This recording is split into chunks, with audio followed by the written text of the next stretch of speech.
TN Maharashtra news channel. Solapur महानगरपालिकेची सर्वसाधारण सभा होती. यामध्ये महत्त्वाचा विषय परिवहन समितीचे सदस्य नेमणे व जे स्वीकृत सदस्य आहेत त्यांचे नेमणे याकरता विषय असताना भारतीय जनता पार्टीनं त्यांच्या इशाला आलेले 8 सदस्य त्यांनी 8 असताना त्यांनी कालच चालबाशी केली आणि एका सदस्याला 25 लाख रुपये देऊन त्यांना त्यांनी 88 वर नेली त्यांची संख्या आणि त्यांच्या आयुष्याला 9 सदस्य आले. सभागृह नेत्यांनी लाईव्ह मध्ये सांगितलं, तुम्ही सगळ्यांनी बघितलं असेल की भारतीय जनता पार्टीचे 9 नावं मी जाहीर करतोय आणि नावं जाहीर करत असताना त्यांनी 7च नावं जाहीर केलेले आहेत. सगळ्यांकडे जर रेकॉर्ड आहे 7 नावं जाहीर केले आणि 2 नावं त्यांना करता आले नाहीत.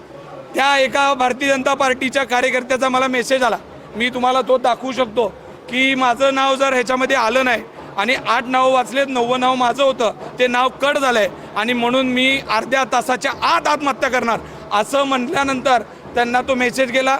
महापौरांना तो मेसेज टाकला त्यांनी सभागृह नेत्याला मेसेज टाकला आणि मला सांगितलं की तुम्ही तर माझा आवाज म्हणून बोला सभागृहामध्ये. आणि जेव्हा मी बोललो तेव्हा त्यांना पळून जाण्याशिवाय कुठलाही पर्याय नव्हता.